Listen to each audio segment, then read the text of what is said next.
अमरावती शहरातील अत्याधुनिक अशा सार्वजनिक शौचालयाच्या मुद्द्यावरून जनशक्ती पक्ष आक्रमक झाला असून महानगरपालिकेने कोट्यवधी रुपये खर्च करून देखील अमरावती शहरात 2 वर्षांपूर्वी उभारलेले 5 शौचालय धूळ खात पडले आहेत असे निवेदन प्रहार जनशक्ती पक्षाने दिले होते।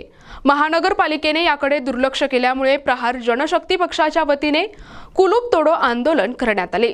100% आंदोलन करू या लाडक्या बहिणीमुळं महाराष्ट्र राज्याचं सरकार आलेलं आहे, पण अमरावती शहरातल्या ज्या लाडक्या बहिणी आहे यांची व्यवस्थाच नाही आहे। यांच्यासाठी काही शौचालयाची व्यवस्था पूर्ण याच्यात नाही। 2.5-3 करोड रुपये महानगरपालिकेनं 2023 आष्टीकरच्या काळामध्ये हा पाच जे शौचालय अमरावती शहरात बांधले आणि ते 2.5 वर्षापासून याचं नियोजन नाही, हे बंद होते, याचं लॉक बंद आहे।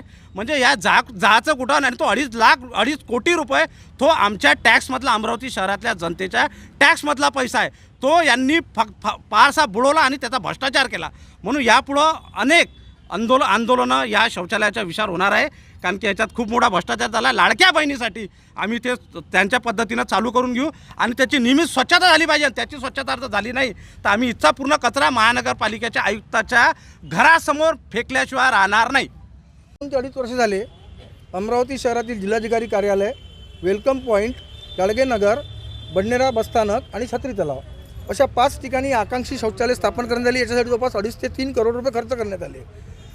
मी सर्वप्रथम आपल्या सर्व पत्रकारांचे, सर्व वृत्तवाहिन्यांचे मनापासून आभार मानतो की आपण या ज्वलंत प्रश्नाकडे लक्ष वेधून आपण या ठिकाणी आम्हाला आंदोलनाला साथ दिली आणि या ठिकाणी आम्ही विभागीय आयुक्तांना 7 दिवस आधी अल्टिमेटम दिला होता निवेदन देऊन की आपण यावर मनपाकडून कारवाई मागा, कारण मनपाकडून आम्हाला अपेक्षा नव्हती। मनपा प्रशासन स्वतःचा भ्रष्टाचार कसा उघड करणार, पण आज 7 दिवस उलटून गेल्यानंतरही मनपा प्रशासनाने आमच्यापैकी कोणालाही भेटण्याचे किंवा बोलवून विचारण्याचे साधे सौजन्य दाखवलं नाही।